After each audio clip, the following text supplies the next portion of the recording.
Everyone, welcome to Mehra classes. कैसे हैं सभी?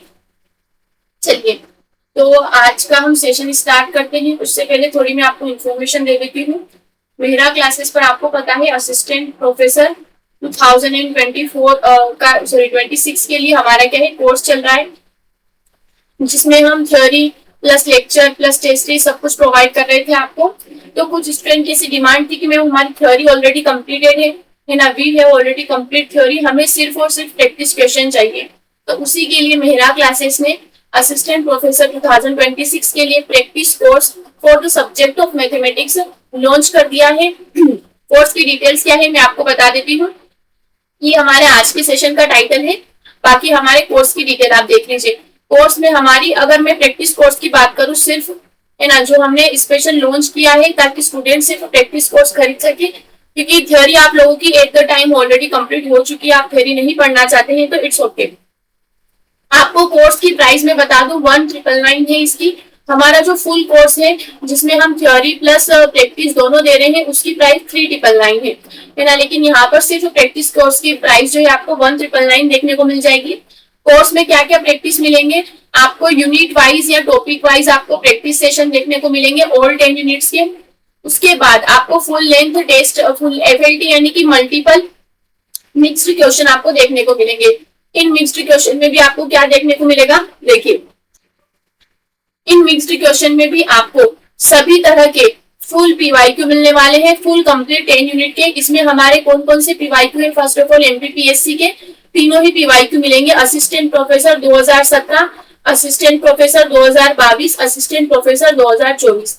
एमपीपीएससी असिस्टेंट प्रोफेसर में 4 एग्जाम होंगे, चारों की आपको प्रीवियस ईयर के वीडियोस मिल जाएंगे डिटेल सॉल्यूशन में। उसके बाद हमने आरपीएससी राजस्थान असिस्टेंट प्रोफेसर की जो एग्जाम होती है उसका 25 और 23 का पेपर मिल जाएगा आपको पूरा डिटेल सॉल्व में। लेकिन एक बात आप ध्यान रखिएगा कि मैंने वही क्वेश्चन लिए हैं जो हमारे एमपीपीएससी असिस्टेंट प्रोफेसर की 10 यूनिट को मैच होते हैं, ठीक है। जो अदर स्टेट के वही क्वेश्चन है जो हमारी 10 यूनिट्स को मैच होते हैं, क्योंकि मान लीजिए वहां पर टेंसर पूछा जाता है ना। अब हमारे सिलेबस में टेंसर नहीं है, वहां पर रैंडम वेरिएबल पूछे जाते हैं, हमारे सिलेबस में रैंडम वेरिएबल नहीं है।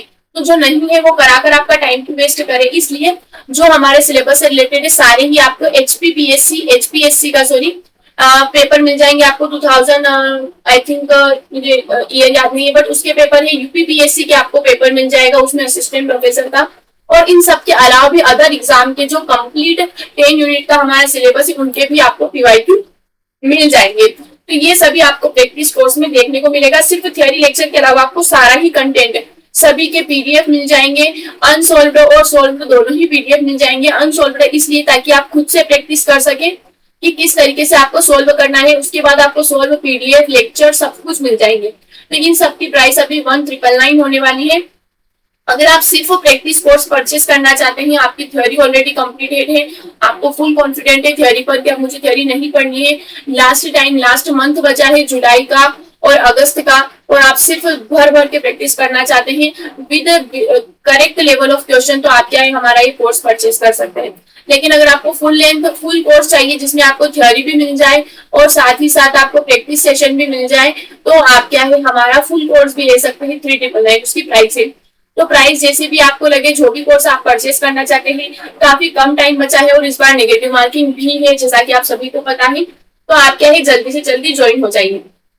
चलिए, तो ये थी हमारी कोर्स की डिटेल, है ना। फटाफट से ज्वाइन कर लीजिए अगर आप लोगों ने नहीं किया है। Unit wise PYQ MCQ exam pattern based, of course based for assistant professor exam. बिल्कुल मैंने एग्जाम के पॉइंट ऑफ व्यू को रखकर ही एक एक क्वेश्चन को सिलेक्ट किया है, चाहे किसी भी एग्जाम से लिया हो, एक एक क्वेश्चन को उसी तरीके से सिलेक्ट किया है। और मैंने आपको हमारे प्रैक्टिस कोर्स में मेंशन भी किया है कि इस क्वेश्चन के नेबरहुड में क्या क्या पढ़ना है, साथ ही क्वेश्चन कहाँ कहाँ पूछा गया है। आपको देखने को पता चलेगा कि एक ही क्वेश्चन मल्टीपल टाइम्स मल्टीपल अलग अलग एग्जाम में देखने को मिला है। तो इससे आप कैसे इंस्पायर होकर उसके नेबरहुड में आपको क्या क्या पढ़ना चाहिए वो भी मैंने आपको सब बताया है।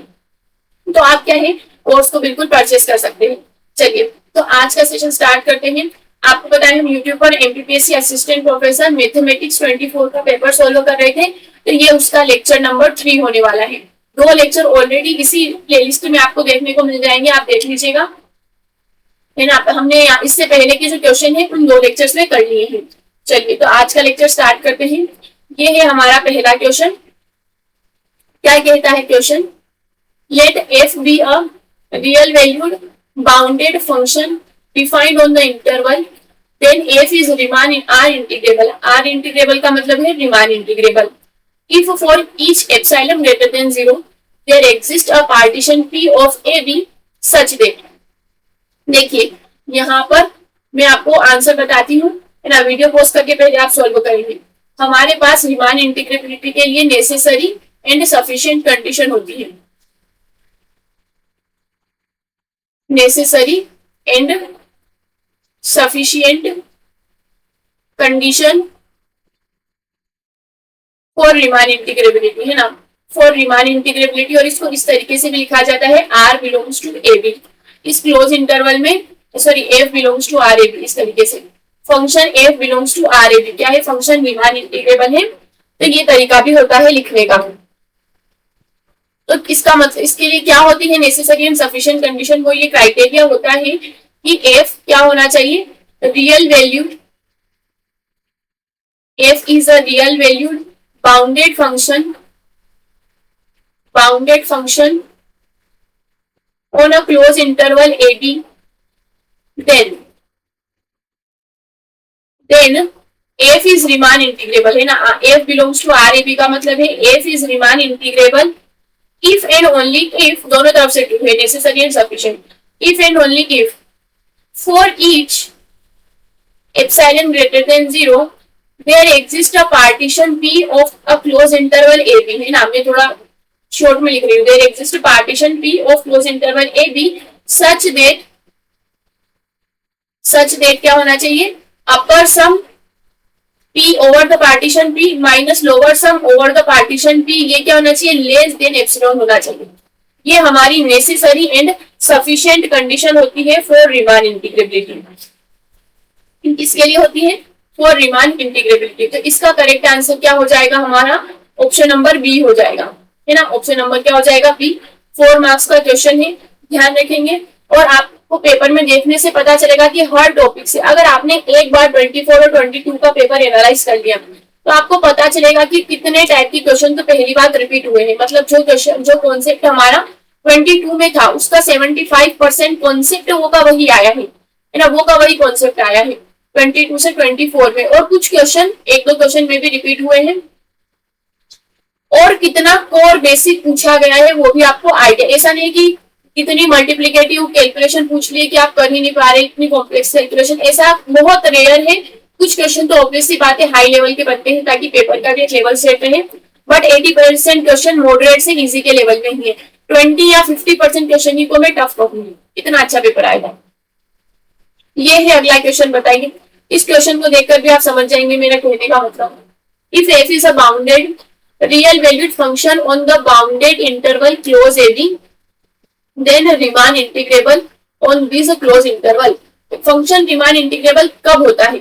यहाँ पर ध्यान से देखिए, ए के नीचे ये लाइन लगा रखी है तो इसको हम बोलते हैं लोअर इंटीग्रल। जब लोअर लिमिट के नीचे ये लाइन लगी हो तो हम इसे क्या बोलते हैं? Lower integral. तो इसका करेक्ट आंसर क्या होगा? इसका करेक्ट आंसर होगा हमारा इंटीग्रेबिलिटी का क्राइटेरिया। अगर हमारे अपर लिमिट के ऊपर बार लगता है तो हम उसे बोलते हैं अपर इंटीग्रल। क्या बोलते हैं उसे? अपर रीमान इंटीग्रल। अपर इंटीग्रल या अपर रीमान इंटीग्रल। और अगर हमारे लोअर लिमिट के नीचे बार लगा होता है तो हम उसे बोलते हैं लोअर रीमान इंटीग्रल या लोअर इंटीग्रल। तो रीमान इंटीग्रेबिलिटी के लिए क्राइटेरिया ये होता है कि लोअर इंटीग्रल किसके बराबर होना चाहिए? अपर इंटीग्रल के बराबर होना चाहिए।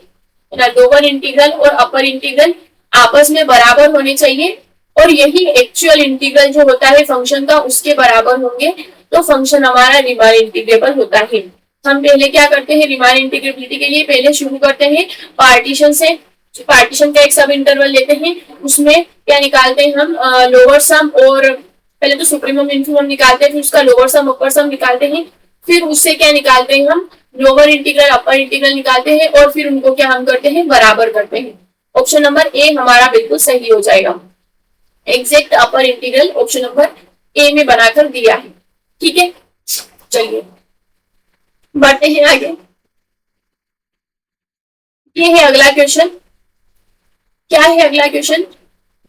Late f B a continuous on close interval and के क्या है? स्मॉल एम और कैपिटल एम का जो इंटरवल है क्लोज इंटरवल, इसके बीच में एक नंबर है जहां पर स्मॉल एम का मतलब है इस फंक्शन एफ का इन्फिमम और कैपिटल एम है इस फंक्शन एफ का सुप्रीमम। तो अगर कोई के इसके सुप्रीमम और इन्फिमम के बीच में लाई करता है तो एक सी एग्जिस्ट कर जाएगा इस इंटरवल में, सच दैट इनमें से कौन सी कंडीशन ट्रू होगी। तो एक थ्योरम है इंटरमीडिएट वैल्यू थ्योरम, IVT। क्या है थ्योरम? Intermediate value theorem.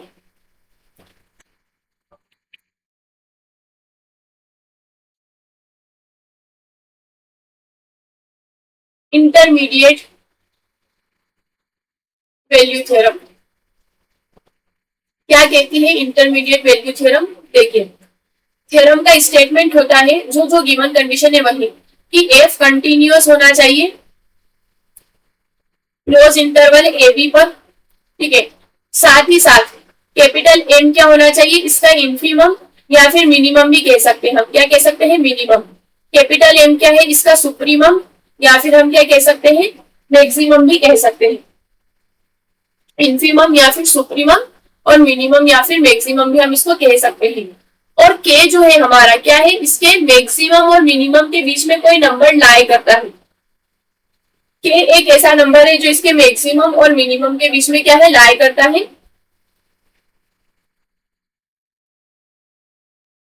तब हमारे पास क्या एग्जिस्ट करेगा? Then there exist c belongs to close interval. तब इस क्लोज इंटरवल एपी में एक सी ऐसा बिलोंग करेगा सच डेट इस के को अटेन किया जाएगा उस सी से, है ना। ये सी क्या करेगा? उस के को अटेन करेगा। एफ सी बराबर क्या होगा? के होगा। थ्योरम का कहने का मतलब ये है कि अगर मेरा एफ कोई फंक्शन है, ये इसकी मैक्सिमम वैल्यू है, ये इसकी मिनिमम वैल्यू है, मिनिमम वैल्यू मैक्सिमम वैल्यू, और मान लीजिए इंटरवल है ए बी, तो इसकी maximum value minimum value a b के अंदर ही लाई करेगी। तो सपोज कर लीजिए ये ए बी है, तो अगर इसकी मैक्सिमम और मिनिमम के बीच में, अगर इसके मैक्सिमम और मिनिमम के बीच में, यहाँ पर मैं ढंग से बताती हूँ, एक रफ डायग्राम से आपको बता रही हूँ ना, इसको ज्यादा प्रिसाइज ना माने। ये मान लीजिए कोई फंक्शन है एफ एक्स, ठीक है। तो मैक्सिमम मिनिमम भी तो बनानी चाहिए मुझे, ये इस तरीके से कुछ भी, है ना। ये इसकी मिनिमम वैल्यू मान लीजिए, ये इसकी मैक्सिमम वैल्यू, कुछ भी मान लीजिए। और तब हमारा ये क्या है? ये है इंटरवल ए और ये है इंटरवल बी। फंक्शन इसी इंटरवल में डिफाइन है और इसी इंटरवल के बीच में क्या है? मैक्सिमम और मिनिमम भी है। इस तरह से लेना चाहिए। यहाँ पर कहीं स्मॉल एम, यहाँ पर कैपिटल एम, थोड़ा ढंग से नहीं बन रहा है। तो अगर हमारा फंक्शन के मैक्सिमम और मिनिमम के बीच में अगर कोई के है, तो इस इंटरवल ए बी के बीच में एक ऐसा जरूर सी होगा जिससे क्या है? वो सी इस के को अटेन करेगा। ये इनका कहने का मतलब है। मतलब मैक्सिमम और मिनिमम के बीच की हर एक वैल्यू इंटरवल के से अटेन की जाएगी। इसी को बोलते हैं इंटरमीडिएट वैल्यू थ्योरम। इसका एक अच्छा सा डायग्राम होता है, अभी मैं क्लिक नहीं कर पा रही हूँ, थोड़ा रफ मैंने आपको समझाने की कोशिश करी है, तो आपको ध्यान रखना है। इंटरमीडिएट वैल्यू थ्योरम का ये स्टेटमेंट है। ओके, चलिए बढ़ते हैं आगे। ये है हमारा अगला क्वेश्चन। क्या कहता है question? If F B a homomorphism of a group G onto a group G dash with kernel K, then G dash is isomorphic to what? G K by G, G by K, या not isomorphic to? अच्छा, not isomorphic क्यों कहेंगे जब पूछा ही isomorphic है? चलिए, तो ये एक बड़ी ही फेमस थ्योरम है। दो इसके नाम है। पहला नाम है इसका फंडामेंटल थ्योरम, फंडामेंटल थ्योरम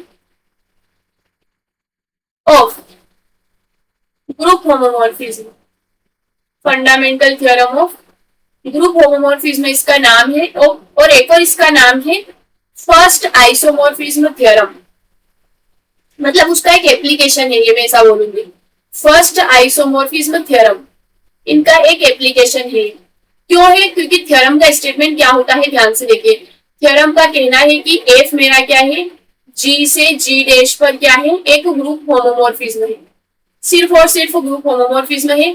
और के जो है वो क्या है, मेरे फंक्शन की क्या है, कर्नल है।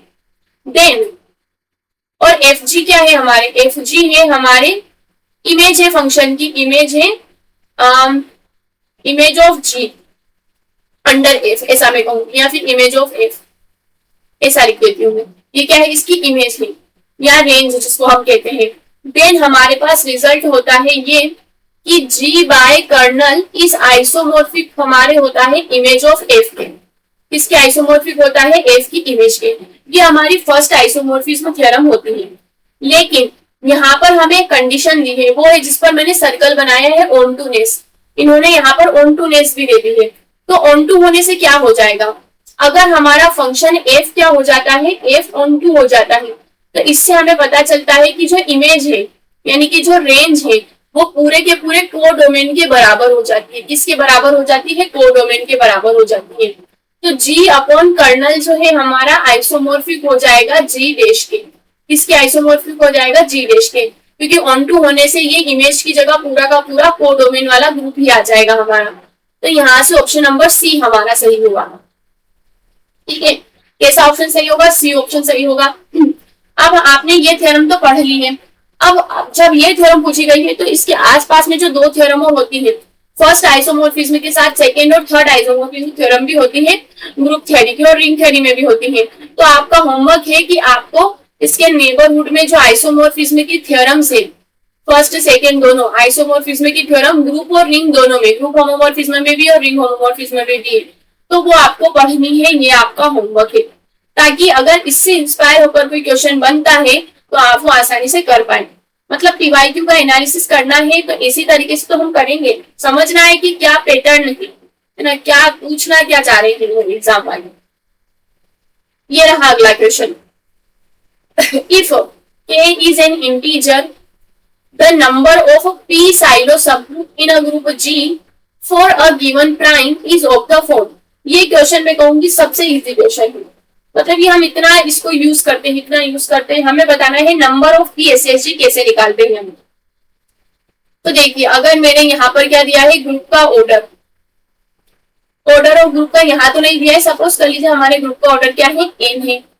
ठीक है, अगर हमसे पूछा जाता है कि number of P S S G, जहां पर एन क्या है, मतलब एन का हम प्राइम फैक्टराइजेशन करेंगे तो उसमें एक फैक्टर पी तो आएगा ही आएगा। तो मान लीजिए पी की पावर एम टाइप के टाइप का कुछ आ गया, क्यू की पावर एन k1 k2 कर देते हैं, k1 है k2 है, ऐसे करके हो सकता है और भी प्राइम हो। तो अगर हमें number of P S S G निकालना है कि कितने पी साइनो सबग्रुप है जो हमारे क्या होने वाले हैं, एग्जिस्ट करने वाले हैं, तो उसको हम लिखते हैं एनपी से। किससे लिखते हैं, एनपी से। और इसका फॉर्मूला होता है ऐसे वन, मतलब हमें ऐसे वन प्लस पी के निकालने हैं सच डेट वो वन प्लस पी के क्या करें, इस ग्रुप के ऑर्डर को डिवाइड करें, या फिर बचा हुआ जो नंबर है, इस पी के अलावा जो बचा हुआ नंबर है उसको डिवाइड करें। या तो ग्रुप के ऑर्डर को डिवाइड करें, या जो देखिए ग्रुप के ऑर्डर को डिवाइड करने की हमें ये तो हटाना ही पड़ेगा, वरना ये तो वैसे भी डिवाइड कर जाएगा। तो हम बचे हुए नंबर को, जैसे अगर हमारा प्राइम फैक्टराइजेशन इस तरीके से है, तो हम अगर वन प्लस टू के मतलब 2 एस एस जी निकालने हैं, तो हम ऐसे वन प्लस टू के ढूंढते हैं जो 3 स्क्वायर इंटू 7 को डिवाइड करे।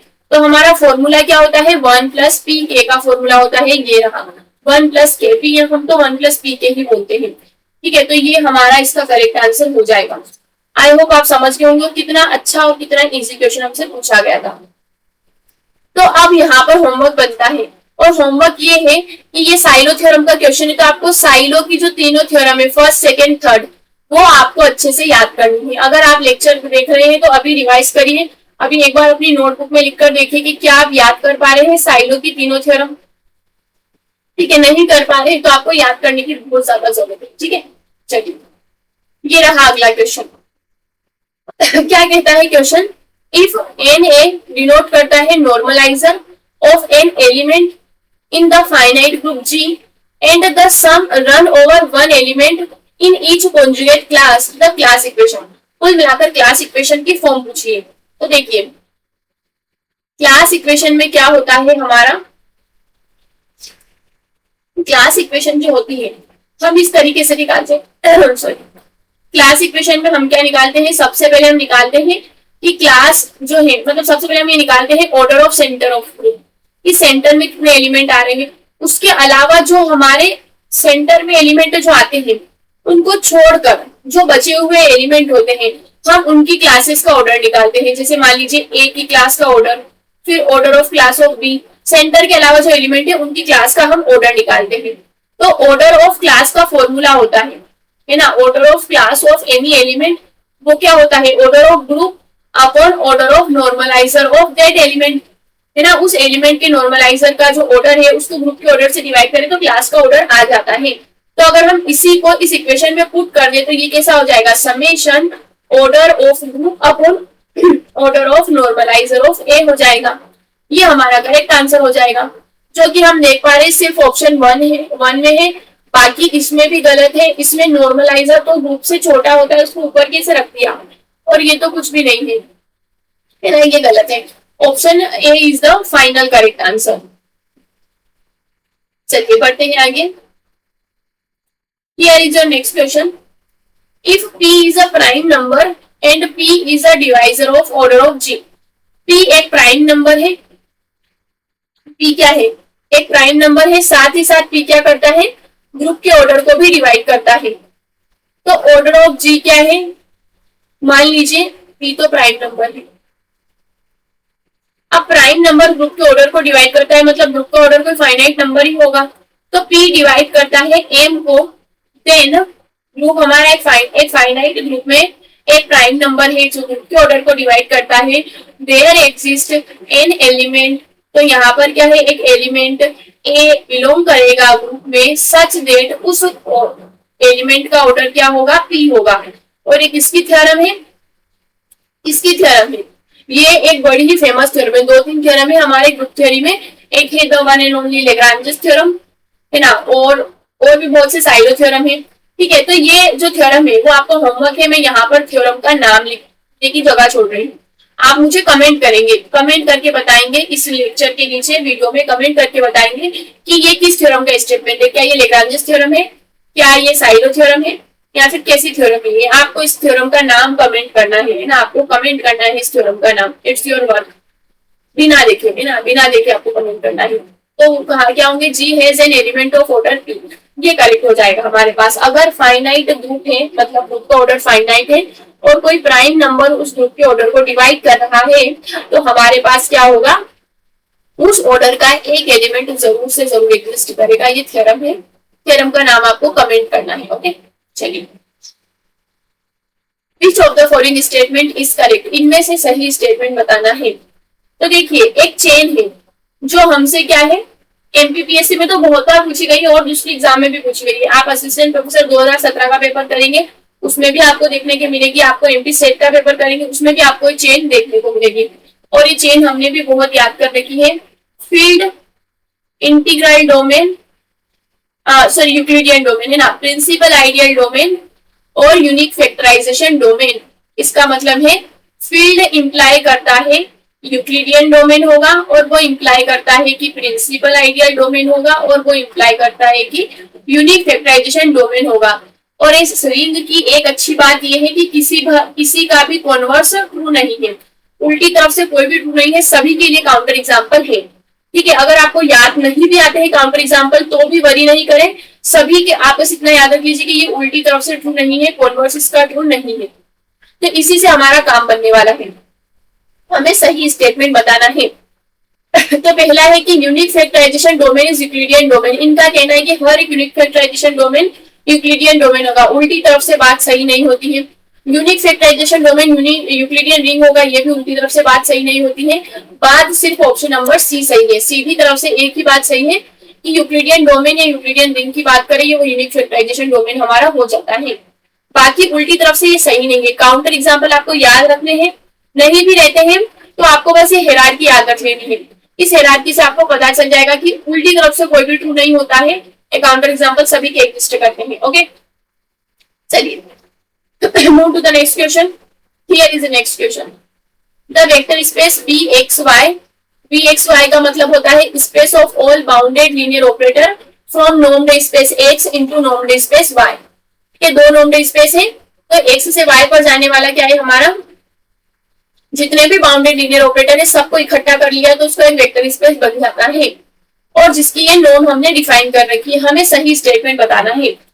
अब इस स्टेटमेंट के बारे में हमने जो फंक्शनल एनालिसिस की टॉपिक वाइज लेक्चर्स करे थे उसमें हमने बात करी थी बहुत अच्छे से कि ये थ्योरम बड़ी अच्छी है। ये क्या है, स्पेस है of all bounded linear operator from x to y।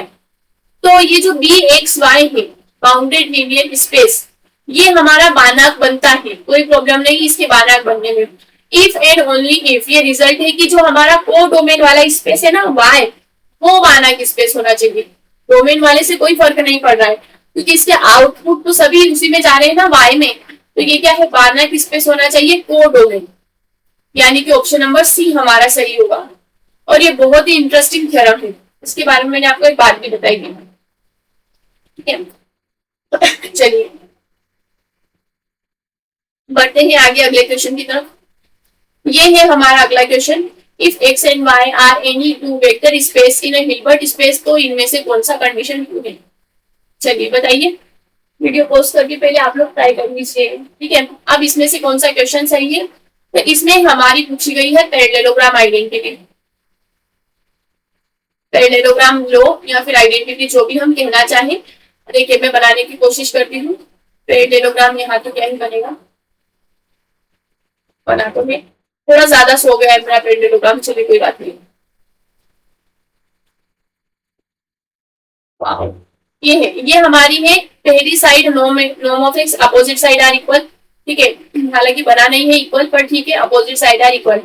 ये है हमारा मेन डायगोनल है ना, जिसकी लेंथ है norm of x plus y होती है, और ये जो अपोजिट डायगोनल है इसकी है एक्स माइनस वाई नॉर्म है। ठीक है, तो हमारे पास पैरेललोग्राम लो ये होता है कि sum of square of a side diagonal है ना, डायगोनल की जो लेंथ होती है उसके है ना, ये है पहला डायगोनल, ये दूसरा डायगोनल, तो डायगोनल के स्क्वायर का sum of square of length of diagonal is equals to sum of all sides of parallelogram. तो हमारे पास दो बार एक्स है नॉर्म का, तो मैंने क्या करा, इनको कॉमन कर लिया, मतलब दोनों को जोड़ लिया है, चारों साइड का सम करूंगी मैं, तो ये क्या हो जाएगा x square two x square y square two y square हो जाएगा। ये हमारा पैरेललोग्राम लो होता है, जो कि हम देख पा रहे हैं कि ऑप्शन नंबर डी है, बाकी कहीं पर भी नहीं है। यहाँ माइनस है, यहाँ माइनस है, यहाँ माइनस है ना, दोनों ही जगह प्लस होता है, तो ऑप्शन नंबर डी हमारा सही बैठता है। इसका प्रूफ हम टॉपिक वाइज में कर चुके हैं, है ना, बहुत अच्छा प्रूफ है इसका। चलिए मूव अहेड, आगे बढ़ते हैं। अगर आपको किसी भी क्वेश्चन में कोई डाउट है तो आप कमेंट कर सकते हैं। आइडेंटिफाई द बिसेल्स इनइक्वालिटी, बिसेल्स इनइक्वालिटी निकालनी है जहां पर E N orthonormal set of Hilbert space है। तो बिसेल इनइक्वालिटी बड़ी ही सिंपल होती है, हमने याद करी थी।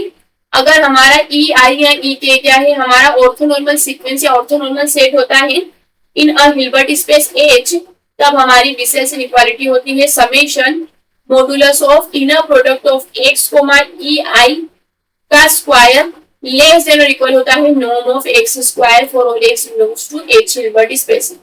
ये हमारी थ्योरम होती है ना, पूरा लिखा हुआ होता है कि let E I be a orthonormal set या orthonormal set of sequence in a Hilbert space H, then this is true for all X belongs to H. ये पूरी थ्योरम होती है और ये होती है हमारी बिसेल्स इनइक्वालिटी। तो जो हमारा option number I think B सही है, क्योंकि ये गलत है, ये में यहाँ पर दोनों तरफ स्क्वायर होना चाहिए। तो इस बिसेल्स इनइक्वालिटी के पास में ही आपका एक होमवर्क लिख देती हूँ, जो इसी की बहन होती है, वो होती है पार्सेवल आइडेंटिटी। नाम सुना होगा आपने, पार्सेवल आइडेंटिटी। स्पेलिंग गलत होंगे तो आप एडजस्ट करेंगे।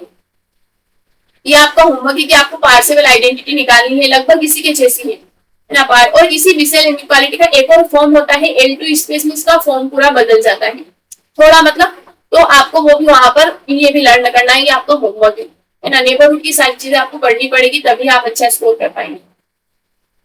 Here is the next question. क्या कहता है अगला क्वेश्चन, ध्यान से देखिए। क्वेश्चन है an operator T defined on L2 space by, एक ऑपरेटर किस तरीके से डिफाइंड है, ये क्या करता है एक्स एन एक सीक्वेंस को उठाता है ना। इसको थोड़ा एक्सपांड करके लिखते हैं, मतलब एक्स क्या है, ये एक्स क्या है, सीक्वेंसेस है। सीक्वेंस कैसी दिखती है, इस तरह की दिखती है ना, x1 x2 x3, up to so on x n और भी चलती रहती है।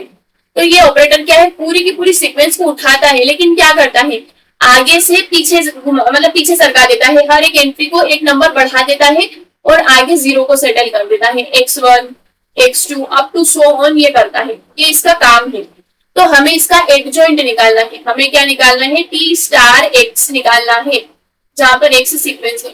तो देखिए एडजॉइंट की हम डेफिनेशन का यूज करेंगे। एडजॉइंट की डेफिनेशन क्या होती है, एडजॉइंट ऑपरेटर की डेफिनेशन होती है टी एक्स कोमा वाई बराबर x comma T star y, ये एडजॉइंट ऑपरेटर की डेफिनेशन होती है। तो अब हम इस पर वर्क करते हैं। मैं इसका थोड़ा सा आपको क्या है आइडिया दे देती हूँ ताकि आप आराम से कर पाए। तो देखिए एक्स तो हमारी ऐसी सीक्वेंस है, x1 x2 x3 up to so on. y मैंने एक सीक्वेंस मानी है, सपोज करी है, क्योंकि चाहिए ना y तो हमें, तो y1 y2 y3 and so on. तो अब मेरे पास इक्वेशन 1 में LHS है और RHS है, मैं दोनों को कंपेयर करूंगी तो मुझे आंसर मिल जाएगा। मैं LHS निकालूंगी सबसे पहले। LHS क्या करता है, t के पास में x को लेता है और y इनका इनर प्रोडक्ट करता है, ये इनर प्रोडक्ट का सिंबल है ना। तो देखिए ये हमारा इनर प्रोडक्ट कैसा होगा, ध्यान से देखेंगे, ये हमारा इनर प्रोडक्ट होगा इस तरीके से।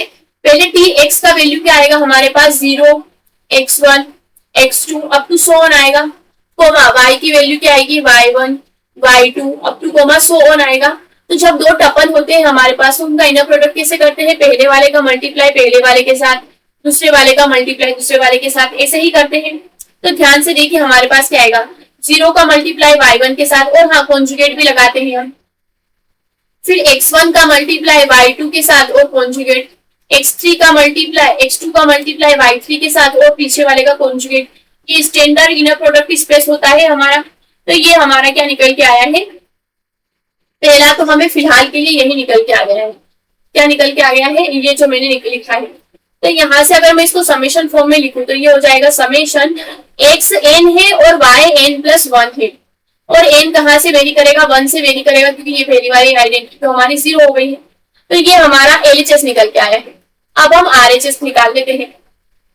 RHS क्या होगा हमारा, RHS सॉरी RHS है हमारे पास x comma T star, x comma T star y है हमारे पास, हमें यही तो निकालना है। तो हमारे पास क्या हो जाएगा, x तो है हमारे पास x1 x2 up to so on है, और टी स्टार y क्या होता है, टी स्टार के साथ हमारे पास है y1 y2 and so on है हमारे पास। तो हम इनर प्रोडक्ट जब ओपन करेंगे तो टी स्टार हर एक y के साथ आएगा, तो हमें मिलेगा x1 टी स्टार y1 का बार plus x2 T star y2, मतलब वो कॉन्जुगेट है ना, बार से मेरा मतलब है कॉन्जुगेट, और इस तरीके से हमें मिलने वाला है। तो अब हमारी ये है इक्वेशन 2। हम LHS और RHS को क्या करेंगे, कंपेयर करेंगे। LHS और RHS को जब हम कंपेयर करेंगे तो हमें मिलेगा टी स्टार y1 किसके बराबर है, y2 के बराबर है, टी स्टार y2 किसके बराबर है, y3 के बराबर है। मतलब हमें कंपेयर करने से पता चला है कि टी स्टार क्या कर रहा है, वो अपने मतलब टी स्टार की डेफिनेशन क्या है कि अगर वो हर एक एलिमेंट को क्या कर रहा है, y2 से शिफ्ट कर रहा है। मतलब टी स्टार की डेफिनेशन ये है कि हम सेकेंड टपल से स्टार्ट करें, फर्स्ट टपल को स्किप कर दे रहे हैं। हमें ये एडजॉइंट ऑपरेटर की डेफिनेशन यहाँ से मिली है। तो ये हमें ढूंढना है कौन सा ऑप्शन है हमारा। तो ये हमारा ऑप्शन नंबर क्या है, सी है। टी स्टार क्या कर रहा है कि हर एक एलिमेंट को मतलब पहले x1 को हटाकर x2 से स्टार्ट कर रहा है, ये इसकी डेफिनेशन है। ओके चलिए तो बढ़ते हैं लास्ट क्वेश्चन की तरफ। ये रहा लास्ट क्वेश्चन, बड़ा ही इजी क्वेश्चन है, हमें नॉर्मल ऑपरेटर की डेफिनेशन बतानी है।